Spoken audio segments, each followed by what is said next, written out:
Bienvenidos al canal Aprendiendo de Jesús. Hoy estudiaremos juntos el comentario bíblico adventista de la lección 11, titulada Morando en la Tierra. Una reflexión profunda sobre lo que significa vivir conforme a la voluntad de Dios, mientras esperamos la patria celestial. Te invitamos a abrir tu corazón, a meditar en la palabra y a ser parte activa de este ministerio, compartiendo este mensaje con otros. Cada vez que apoyas, comentas y compartes, ayudas a que más personas conozcan el amor y la verdad de Jesús. Que el Señor te bendiga y te guíe mientras aprendemos juntos a morar en su presencia. Josué 22. Entonces, indica que el proceso comenzó en determinado momento, como consecuencia de una situación que se acaba de describir, o sea, inmediatamente después de la distribución de las ciudades entre los levitas, según lo registra el capítulo 21. La construcción parecería indicar que a las 2,5 tribus no se las envió de vuelta a sus casas cuando terminó la guerra, como algunos han pensado, sino más bien, después de haber sido repartida la tierra entre las 12 tribus, y después de haber recibido los levitas sus ciudades. Este largo tiempo se ocuparon unos 6 o 7 años en dominar la tierra, de modo que estas tribus habían estado lejos de sus hogares y de sus familias durante un largo período, mientras cumplían con su obligación para con sus hermanos. Para hacerles una bendición, habían dado lo mejor que tenían. Es digno de notarse que durante todos los largos años de la conquista no se registra ninguna queja, fuera del pedido de la tribu de José. Esto contrasta con la continua murmuración durante los 40 años de peregrinación en el desierto, cuando los israelitas estuvieron empeñados en conquistas, éxitos y actividades. Estuvieron contentos. Lo mismo ocurre hoy. Cuando la Iglesia es activa y lleva a cabo un programa que implica progreso, con la participación de todos sus miembros, hay una notable ausencia de críticas, quejas y murmuraciones. Vuestras tiendas. Quizá para esta fecha, la gente ya vivía en las casas que habían heredado o construido, pero el autor las llama tiendas, porque esa era la palabra que acostumbraban usar para referirse a sus moradas en el desierto. Siguió formando parte del vocabulario habitual hasta mucho tiempo más tarde. Solamente que con diligencia cuidéis, literalmente solamente vigilad mucho. Únicamente preocupaos de guardar. Las declaraciones de este vers tienen un contenido muy similar a las que se encuentran en Deuteronomio, lo que indica que estas palabras ya habían sido registradas para que Josué tuviese acceso a ellas. Se había familiarizado tanto con estas expresiones de su predecesor Moisés que las repetía casi textualmente. Josué despidió a las 2,5 tribus con palabras de consejo y amonestación espiritual. Su única seguridad estaría en la estricta obediencia a todas las órdenes de Dios. Tribu de Manasés. No debe entenderse por este versículo que Josué se dirigió nuevamente por separado a la media tribu de Manasés. Esta declaración es más bien una repetición, característica notable de los autores del Antiguo Testamento en general, y de Josué en particular. Un autor moderno se referiría a lo que ya ha escrito en otra parte, pero el historiador judío repite en cada caso todo lo que cree necesario a fin de que su relato pueda entenderse claramente. Como ejemplo de este tipo de repetición de este autor, nótense las 4 veces que repite que los levitas no habían de recibir parte en la distribución de la tierra, y las 4 veces cuando repite que la tribu de Manasés estaba dividida en dos partes, una a cada lado del Jordán. Compartid el botín. Los que habían permanecido del otro lado del Jordán para custodiar sus posesiones, para reconstruir las ciudades y cuidar del ganado y de las familias, debían compartir el botín tomado. Dios ya había ordenado esto. Y posteriormente, David dio instrucción similar al pueblo, desde Silo. Este versículo indica muy claramente que no se envió a las 2,5 tribus a sus hogares hasta después de que el cuartel general de Israel fue trasladado a Silo, lo que ocurrió después que algunas de las tribus recibieron su heredad. Si no habían de permanecer hasta después de la distribución de la tierra, probablemente se las habría despedido desde Gilgal.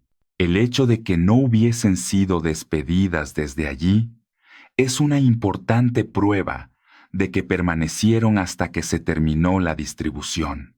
De grande apariencia. Altar grande para o de apariencia. Podría indicar un altar grande, visible a gran distancia, o simplemente que no fue construido para ofrecer en él sacrificios, sino puramente para dar la apariencia de altar. Sin embargo, había sido construido de acuerdo con el modelo del altar del holocausto en el tabernáculo, lo que haría que fuera un memorial eficaz de que las tribus orientales formaban parte del Israel de Dios. Este altar era una copia del altar de Jehová, de ese único altar dado por Dios a Israel, para que allí se ofreciesen los sacrificios. De allí el uso del artículo definido en hebreo, para designar ese único altar. Ese altar frente a la tierra, o hacia el frente de la tierra de Canaán. Como en castellano, esta expresión podría tener más de un sentido. Así como en hebreo, la derecha puede significar sur y la izquierda puede significar norte. El frente podría referirse al este. Si este fuera el uso que se le da aquí, la frase se referiría a la entrada en la tierra de Canaán desde el este, o a la orilla oriental misma, para subir a pelear. En este pasaje se encuentra una notable evidencia de la estricta observancia de la ley por parte de Israel y la veneración que por ella sentían en tiempos de Josué. Bastó una mínima desviación de esa ley para despertar la lealtad de las 9,5 tribus e impulsarlas a subir a pelear aún contra sus hermanos. Cuando se enteraron de la construcción de un altar fuera del que había en Silo, estuvieron listas para tomar medidas inmediatas a fin de que no se profanara el culto a Jehová. No fue Josué quien llamó a las tribus. Se reunieron por su propia voluntad. Probablemente fue él, junto con Eleazar, quien les aconsejó que no hiciesen nada hasta que se enviaran embajadores a las 2,5 tribus a fin de verificar el rumor. Finehés, hijo del sumo sacerdote e idóneo para esta tarea. Fue Finehés quien, en momentos críticos, se había levantado para resistir el mal de Baal Peor. Todos conocían su fervor, y quizá no se hubiera podido encontrar mejor jefe de la delegación que él. 10 príncipes. Estaban representadas todas las tribus que vivían al oeste del Jordán, además de Finehés, de la tribu de Leví. Todos los que le acompañaron eran jefes de sus casas paternas y tal vez también jefes de las tribus. Una embajada de esta clase probablemente representaría la Corte Suprema del país. Israel consideró que la supuesta transgresión de las 2,5 tribus era una seria infracción de la ley divina. La composición de la delegación indica la gravedad que se asignaba a este acto. ¿Qué transgresión? ¿Qué prevaricación? La expresión significa literalmente ¡qué traición! Estaban en juego no solo las 2,5 tribus, sino todo el pueblo de Israel. Las vicisitudes pasadas les habían mostrado que las transgresiones de grupos o aún de individuos podían acarrear castigos sobre todo el pueblo. Finés y sus compañeros llamaron la atención a esas ocasiones, temiendo que si los que habían levantado ese altar no eran castigados, Dios podría castigar a todo Israel como copartícipe de la culpa. La acusación de las 9,5 tribus solo se basaba en un rumor que debería haberse investigado primeramente. Es fácil interpretar mal las acciones ajenas. Las tribus occidentales eran culpables, pero también lo eran las tribus orientales, que deberían haber informado a sus hermanos de su proyecto de levantar ese monumento recordativo. Quizá no creyeron que podría originarse un falso rumor. Siempre es bueno evitar la posibilidad de que surjan falsos rumores. Pero, por otra parte, es peligroso juzgar a otros solo por las apariencias. No estamos aún limpios. Es imposible saber a qué circunstancias específicas se refería el autor al decir así, pero la vergüenza, la desgracia y la infamia de la maldad de Peor deben haber permanecido aún. Tal vez algunas señales del disgusto divino aún perduraban entre los israelitas. Se nos informa que en esa ocasión murieron 24,000 personas. Es posible que algunos de los hijos de esas uniones prohibidas estuvieran todavía en el campamento. Sin duda muchos de los parientes aún sentían profundamente la pérdida de esos 24,000, y los hogares quebrantados y los huérfanos daban testimonio del desastre. También podría significar que aún quedaba algo de esa levadura corrupta entre ellos, que la infección no se había curado por completo y que, aunque oculta por el momento, aún estaba activa secretamente, con la probabilidad de brotar de nuevo con renovada violencia, lo que se insinúa en las palabras del capítulo 24. El pecado deja sus huellas tanto sobre la persona que lo comete, como sobre los que sienten la influencia de ese pecado. Inmunda. Es decir, en el aspecto ceremonial, por no estar el tabernáculo en el territorio de estas tribus. Entre los antiguos, existía la creencia generalizada de que los países donde no había un lugar consagrado a la adoración de Dios no podían ser santos ni limpios. Si acaso las 2,5 tribus tenían tal idea, sería mucho mejor que abandonaran su territorio y vivieran con las otras tribus en la posesión del Señor. Esto demostraba un espíritu muy generoso y abnegado, la disposición a sacrificarse a fin de mantener la pureza y por lo tanto la paz. Es decir, que Finés y sus compañeros estaban ansiosos de dar a las primeras cosas su debido lugar. Buscad primeramente el reino de Dios y su justicia, y todas estas cosas os serán añadidas. Esto demuestra que las tribus occidentales no consideraban que era imprescindible hacer guerra a sus hermanos, aun si hubiesen pecado, a menos que se mostraran obstinados en su rebelión. No os rebeléis. Dios había dado instrucciones y órdenes para la conducción de su pueblo, y cualquier desviación de esas órdenes, especialmente en cuanto a la construcción de altares para falsos dioses, no sería sino una rebelión contra el Dios del cielo.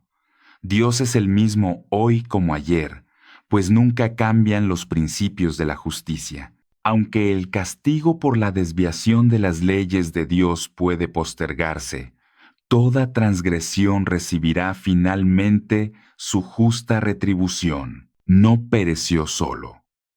El caso de Acán fue una demostración de cómo el pecado de un hombre trae el castigo de Dios sobre toda la congregación. Con toda su familia, él pereció por su pecado.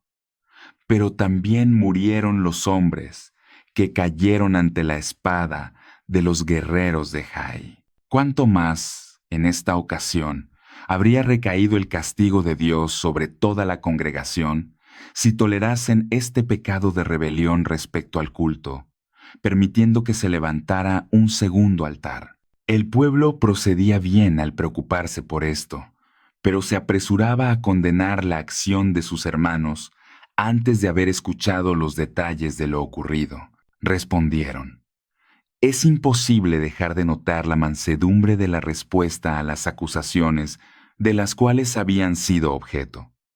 En verdad, hay mucho que admirar en la actuación de ambas partes. Cuando los acusadores vieron que estaban equivocados, no acusaron a sus hermanos de imprudencia, cosa que bien podrían haber hecho.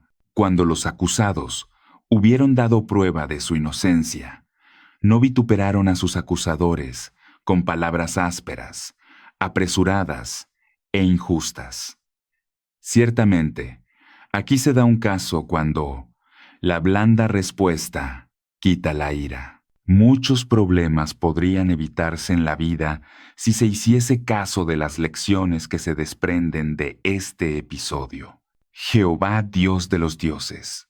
Se repite 2 veces la frase que contiene los 3 nombres divinos: El, Elohim, Yahweh, en ese mismo orden. Puede traducirse también el Dios de los dioses, Yahvé.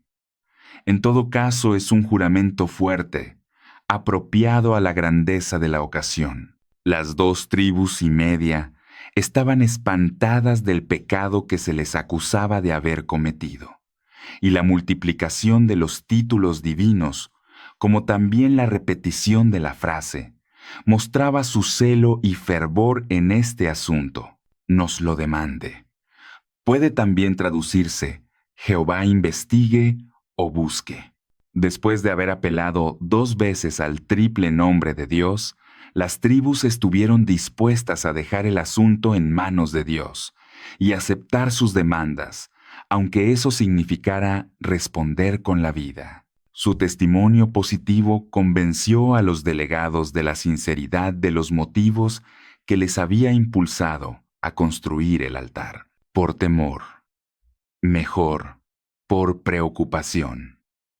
A continuación, las 2 tribus y media exponen la causa de este temor o ansiedad.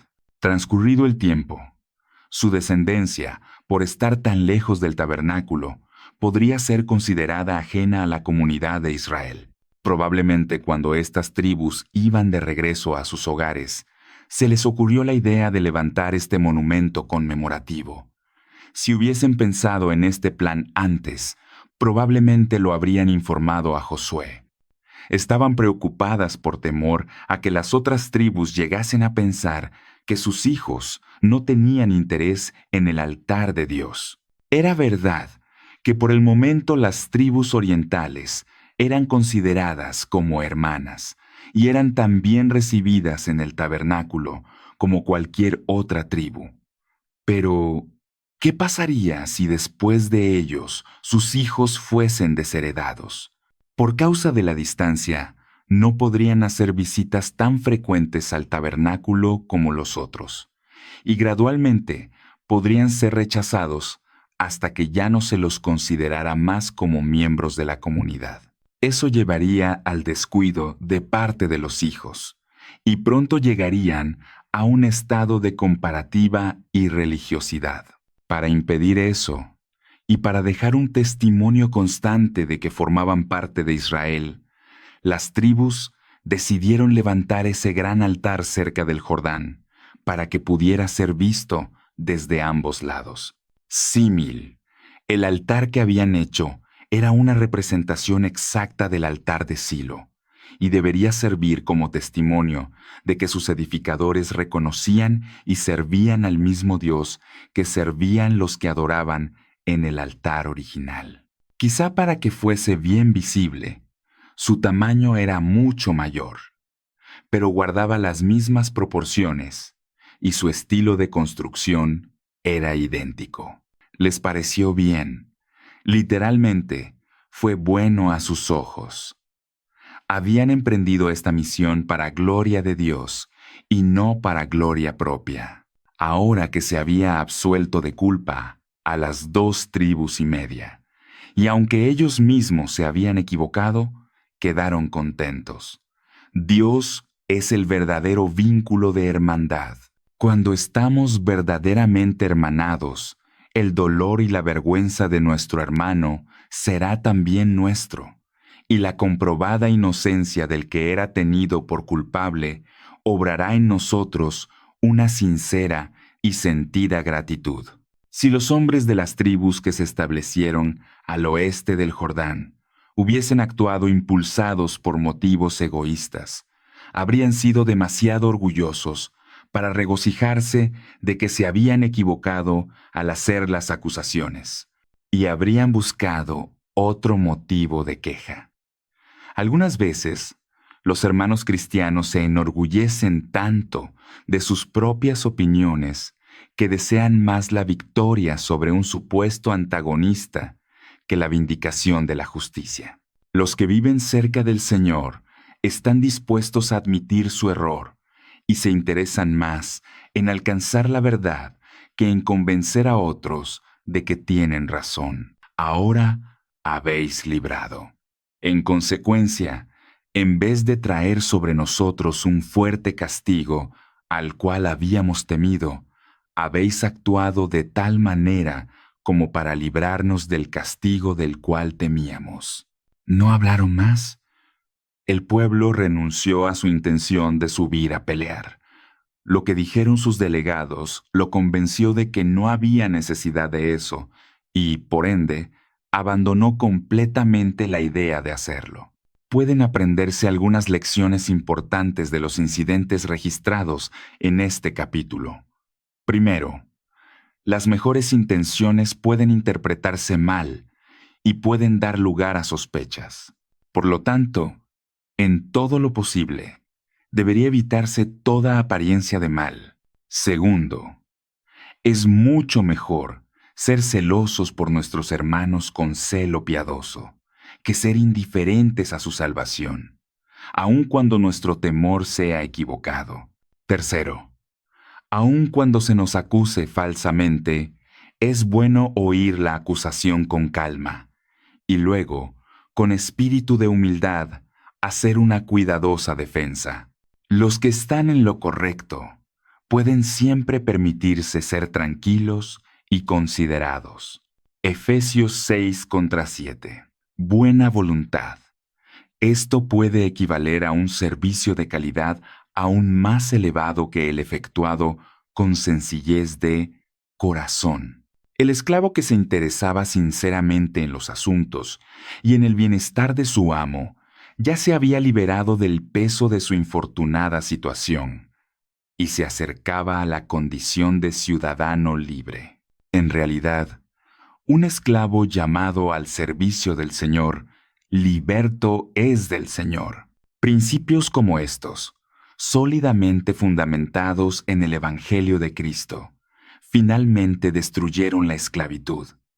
Entretanto, proporcionaron alivio a los esclavos cristianos a través de los siglos. Si hay buena voluntad, se puede derribar casi toda barrera que separa a los hombres al Señor. La convicción de estar bajo la dirección de Dios y el saber que el Señor acepta nuestros esfuerzos se cuentan entre los incentivos más poderosos para vivir una vida de felicidad. El mártir enfrentaba la hoguera con toda confianza, y gracias a ese mismo sentimiento, el esclavo podía sobrellevar pacientemente los maltratos a que era sometido. Sin embargo, ni el valor de los mártires ni la paciencia de los esclavos justifican los maltratos del opresor y del amo, que tendrán que rendir cuentas a Dios por esas iniquidades. Juan 7, versículo 24. Juzgad con justo juicio. Tales juicios habrían llevado a la conclusión de que los actos de misericordia, como el que Jesús había realizado en sábado, no eran una violación de la ley del sábado. La ley tradicional judía respecto al sábado contenía numerosas disposiciones mediante las cuales podía ser evadida. Por ejemplo, había leyes restrictivas que prohibían que se llevara cargas en sábado. Sin embargo, si los judíos deseaban transportar un objeto en ese día, tenían medios para realizar legalmente su propósito. La siguiente declaración de la Mishnah ilustra esa ficción legal. Si uno carga una cosa, ya sea con su mano derecha o con su izquierda, en su seno o sobre el hombro, es culpable, porque así es como cargaban los hijos de Coat. Pero si la lleva al revés, por ejemplo, con su pie, en su boca, con el codo, en el oído, en el cabello, en su cinturón con la abertura hacia abajo, entre el cinturón y la camisa, en el dobladillo de la camisa, en los zapatos o sandalias, no es culpable, porque no la ha llevado como la gente, por lo general, carga. El relato de Josué 22 nos invita a mirar con profundidad el valor de la fidelidad, la prudencia y la hermandad dentro del pueblo de Dios. Es una historia que, aunque envuelta en el lenguaje de antiguos conflictos y altares de piedra, revela una verdad que sigue siendo urgente hoy. Las apariencias engañan, pero la verdad, cuando se busca con humildad, edifica la unidad. Después de años de lucha y sacrificio, las 2,5 tribus regresaban a casa, llevando en sus corazones el cansancio de la batalla, pero también la satisfacción del deber cumplido. Habían peleado no por su propio territorio, sino por el bienestar de sus hermanos. Esa lealtad desinteresada es un retrato del amor genuino, del servicio que se entrega sin esperar recompensa. Sin embargo, su regreso estuvo marcado por la sospecha, la incomprensión y el riesgo de una guerra fratricida. Lo que para unos era un símbolo de unidad, para otros parecía un signo de rebelión. ¡Qué lección tan profunda! ¿Cuántas veces en la vida se levantan muros y juicios por lo que parece, sin detenernos a escuchar el corazón detrás de los actos? El impulso de las 9,5 tribus fue noble en su celo por la pureza del culto, pero precipitado en su juicio. Actuaron con pasión, pero sin investigación. Y así sucede muchas veces en la iglesia, en las familias, en la sociedad. El rumor se vuelve espada, la sospecha destruye la confianza y el amor se marchita antes de escuchar la verdad. Sin embargo, el relato cambia su curso cuando Finés, lleno de sabiduría y fervor, busca el diálogo antes que la guerra. Esa decisión de escuchar salvó a Israel de una tragedia. La comunicación sincera y el deseo de entender al otro tienen poder para detener cualquier conflicto. Por su parte, las tribus del oriente respondieron con mansedumbre. No levantaron su voz con ira, ni devolvieron acusación por acusación. En vez de defenderse con orgullo, lo hicieron con verdad, reverencia y serenidad. Y esa actitud blanda, humilde y firme a la vez, desarmó toda desconfianza. La calma de los inocentes fue más fuerte que las sospechas de los celosos. ¿Cuánto bien haríamos si aprendiéramos a responder con ese espíritu? Cuando el alma se mantiene serena en medio de la tempestad del juicio ajeno, el Espíritu de Dios actúa y transforma los corazones. El altar que edificaron fue un símbolo de memoria, un recordatorio visible de que todos, aunque separados por un río, pertenecían al mismo Dios, al mismo pacto, a la misma fe. Era una declaración silenciosa de comunión, una promesa para las generaciones futuras. No estamos lejos de Dios ni de ustedes. Somos uno en Él. A veces, la distancia geográfica, las diferencias culturales o las formas distintas de servir a Dios pueden hacernos sentir divididos, pero el altar del recuerdo nos enseña que la verdadera unidad no depende de la cercanía física, sino de la fidelidad espiritual. Este episodio es una joya escondida de sabiduría espiritual. Nos muestra que la obediencia sin amor puede volverse fanatismo y el amor sin obediencia, confusión. Las tribus actuaron bien al ser celosas por la pureza de la fe. Pero mejor aún, cuando su celo fue guiado por el discernimiento. Dios no busca un pueblo impulsivo, sino un pueblo que piense, que ore, que dialogue antes de actuar. También aprendemos que la paz requiere sacrificio. Finés y sus compañeros estaban dispuestos a renunciar a su comodidad para cruzar el Jordán y resolver el conflicto con sabiduría. Las tribus orientales, por su parte, estaban dispuestas incluso a abandonar su tierra si eso significaba conservar la comunión con el pueblo de Dios.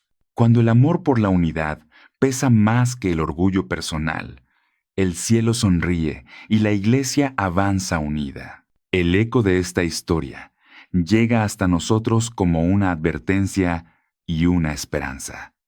Nos advierte que el juicio apresurado, la crítica fácil y la murmuración son armas del enemigo que hieren el cuerpo de Cristo.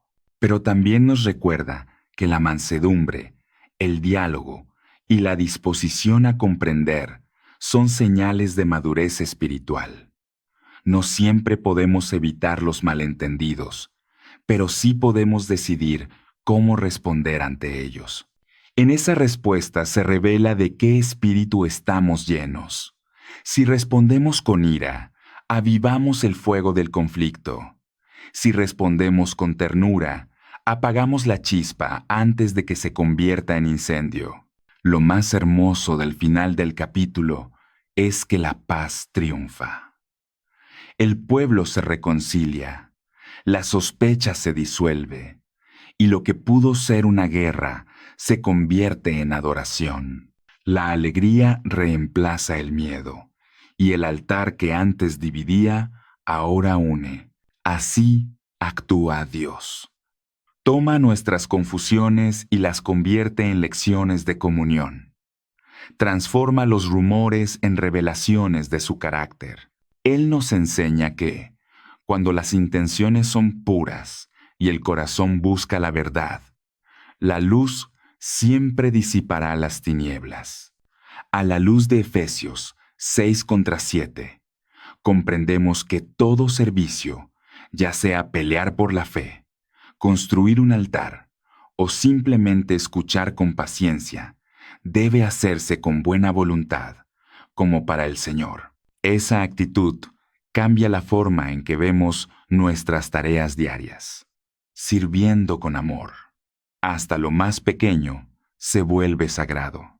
Y cuando actuamos con ese espíritu, no importa si estamos en el campo de batalla, en el desierto o en nuestra casa, somos libres, porque nuestro servicio nace del corazón y no de la obligación. Finalmente, el llamado de Juan 7:24 resuena con fuerza. Juzgad con justo juicio. Jesús nos recuerda que el juicio verdadero nace de la comprensión, no de las apariencias. El pueblo de Israel aprendió esa lección a orillas del Jordán. Nosotros la aprendemos a los pies de la cruz. Solo cuando miramos con los ojos del amor, el juicio se vuelve justo, porque deja de buscar culpa y comienza a buscar redención. En un mundo lleno de malentendidos, el mensaje de Josué 22 es un faro que nos invita a construir altares de reconciliación, no muros de separación. Nos enseña que la verdadera fe no teme preguntar, ni escuchar, ni admitir errores, que la unidad no es uniformidad, sino comunión bajo el mismo Dios. Y sobre todo, nos recuerda que la blanda respuesta sigue quitando la ira, que la obediencia a Dios es el escudo de la paz y que la comprensión mutua es el altar donde la presencia divina habita. Gracias por quedarte hasta el final.